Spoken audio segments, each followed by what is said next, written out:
As promised, here are the Traitor forces for Epic 30k or Epic Heresy, whatever you want to call it. And there's probably significantly more of them actually than there were of the Loyalists at the moment, certainly in terms of armour. And here we've got 4 different factions. So we've got Emperor's Children here in the centre. We've got the Sons of Horus all the way around that side, Death Guard, and then the Iron Warriors as well. We'll go and have a look at them in some more detail, some of the special detachments and bits and pieces. Okay, so first of all, the Iron Warriors. You'll notice that these were the only ones that don't have the same basing scheme as the rest of all the other forces.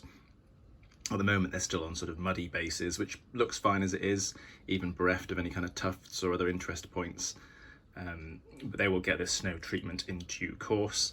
I did these as sort of a bit of a hodgepodge test. So you've got different bits and pieces. You've got a Terminator squad with their own Land Raider, one of the Contemptor Dreadnoughts there, a few Sabres with neutron lasers, a couple of Vindicators, Medusas, a platoon of Predators, the Rhinos to transport the different tactical squads. So you've got some despoilers and regular tacticals, a couple of heavy weapons teams with missile launchers, plasma guns, apothecary, and an old command stand as well, and then a couple more Contemptors at the back.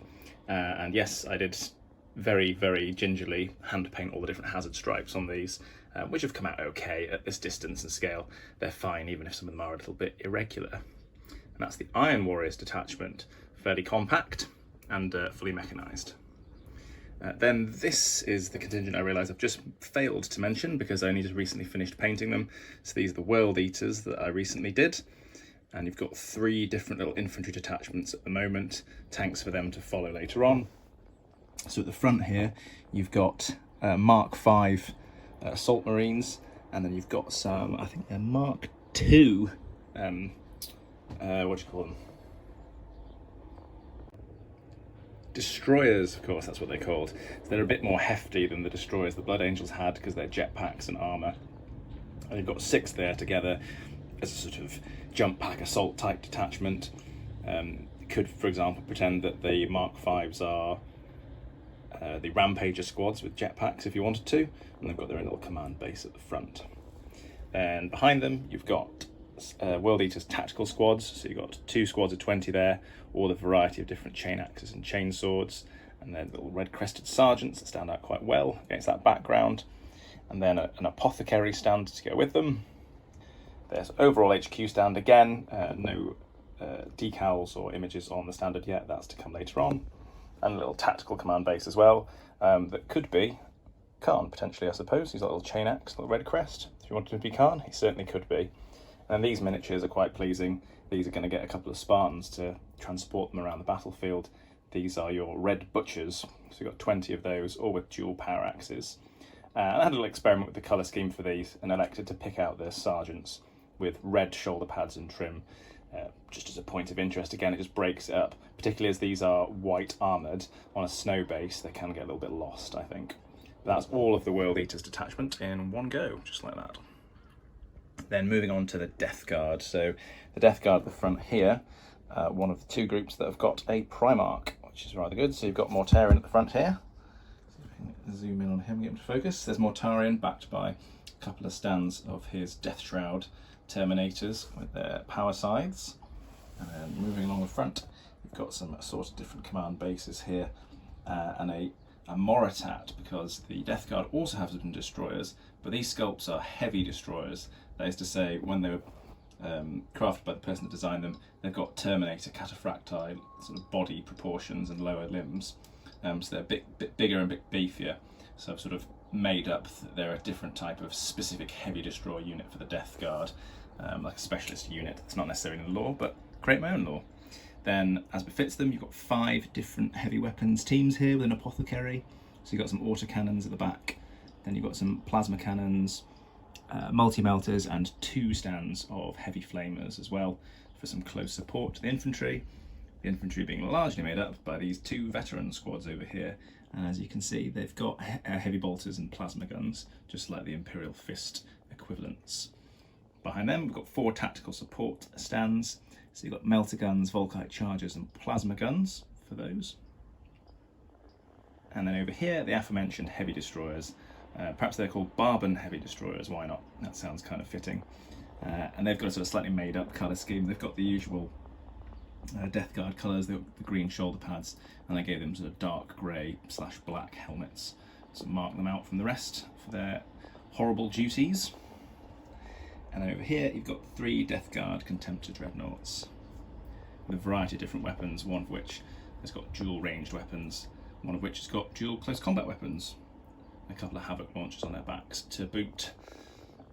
Then moving on to the armoured support the Death Guard have got so far, so you've got a nice group of 4 Leviathan Dreadnoughts here, armed in different ways.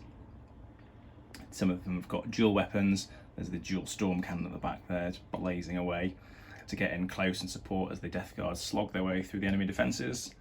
You've got a Typhon here with its enormous, slightly late World War II German mortar on the front there, and then 4 Predators to support with a variety of different weapon systems. Sponsons are different. I've done these so you've got the 3 that are the main part of the platoon or the troop, with the autocannons and the las cannons, and then to give them a bit of density of firepower at different targets, you've got the Executioner there with heavy bolters and the plasma cannon turret. And that is your Death Guard. And then at the front here we've got Emperor's Children, so we've got their command bases as we have with all the different groups, and then at the front we've got their elite troop choices. So looking here, you've got your Phoenix Terminators with their various different power spears. Yeah, it was incredibly hard to avoid breaking these constantly, and there are a few that are unusable because at this size with the resin it's so brittle. You can sometimes repair them and make it work, but often once you snap something there's no way back, so it's useful to have additional miniatures to fill in the gaps. Then you've got Palatine blades on this side. For some reason I ended up doing 5 stands of these, and you've got a little champion figure there, a little extra Phoenix Terminator to fulfill some kind of function within a game. And then behind them, here we go, we've got 3 15-man tactical squads. Very much you see all bolters, even the sergeants have bolters in these ones to provide some infantry support. And then 9 stands of outriders here in pairs. So the way I've organised it is that you've got a little command base, but generally each sort of section or troop of 6 bikes is 4 with bolters and then 2 with plasma guns on the side. And more of those to come in the background in a moment. Then here, for some reason, Emperor's Children ended up with all the Derrideo Dreadnoughts I had available. I've got more now I could make, I suppose. You've got 4 Derrideos, different weapons loadouts, and then they've got 3 Contemptors of their own as well. And that gives them a lot of different walkers they can bring to bear in different ways across that battlefield. And then that is all of the Emperor's Children. And then finally moving on to the largest contingent, which is the Sons of Horus, hugely developed out here. They're a very elite force, and the first miniature we're going to have a look at the front here is the big bad himself, is Horus. Of course, he might be the good guy depending on your point of view, but I think the longer the heresy goes on, I think the harder it is to argue that he might be the good guy in this scenario. But nevertheless, he's there, and he's got 3 stands of specifically colour schemed Honour Guard Cataphractii Terminators. I kind of just made this one up based on some pictures and bits of lore, because I didn't want to just paint more Justarin. And the reason for that is there are a lot of Justarin in this force, as you can see here at the back. So there are a grand total of 52, if you include the Apothecary Justarin from the first company here. They've got a couple of their own command bases as well at the front to go along with. Again, decals to go onto the standards when I have the time and energy. And they even, because they're scattered across this arrangement, they've got their own first company Leviathan in the back there as well. So that's quite an elite group.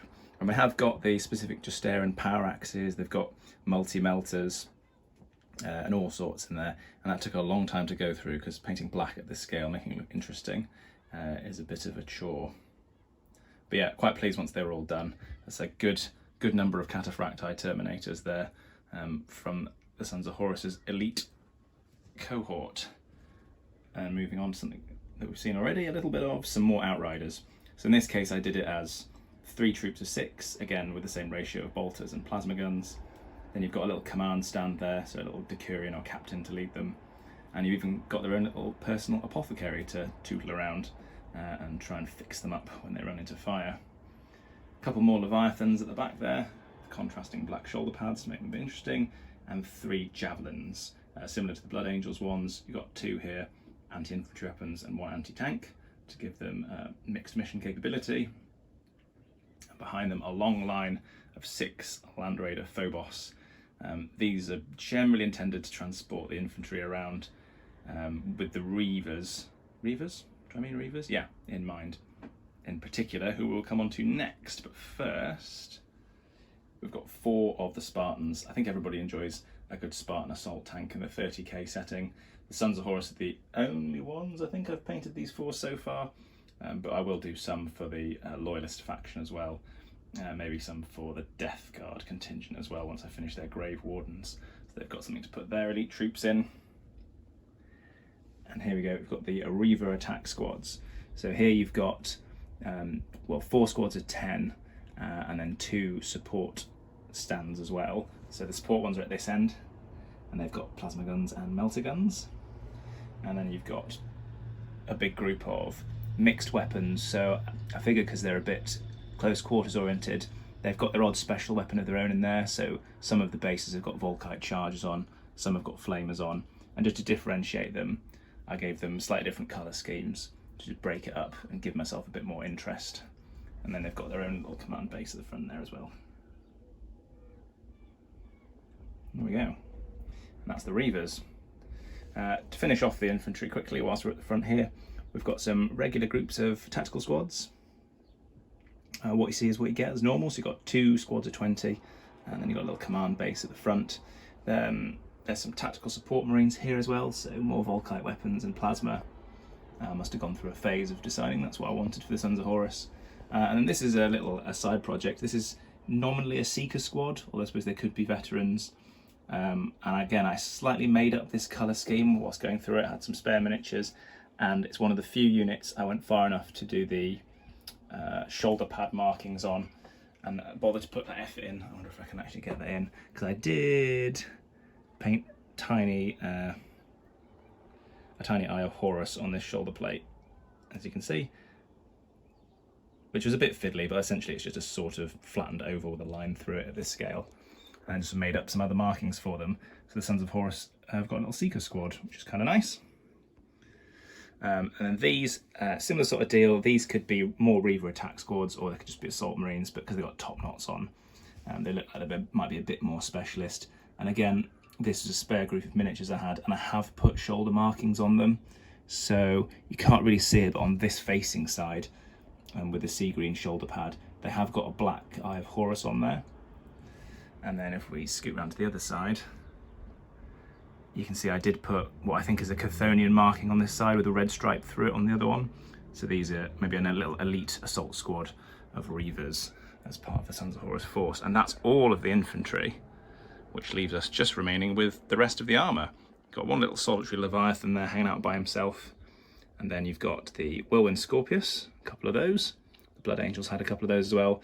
3 Land Raider Vindicator Destroyers. Go to the side, sorry, the light keeps changing in here because of the sunshine. So 3 Vindicator Destroyers. A little Land Raider Proteus, armoured one there by itself. I think I did originally with the idea that that's like the command tank carries the command stands in rule systems where they need that or not, to go along with the other Land Raiders carrying the rest of the troops. 3 of the Sakaran battle tanks, which are another one of those, I think, iconic looking bits of armour in the universe. Quite like these. The Blood Angels have got some as well. Nice looking vehicle, nice to put together. What I don't have is any of the variants. I quite like one of the Omega variants with the plasma turret, that would be fun. And then some your bog standard faithful Rhino troop transports to put various tactical marines or maybe Reavers in as well. And that is the entirety of the force. As you see, it's quite hard to get on camera when I come right back out, but there are a lot of them. Again, unified basing scheme.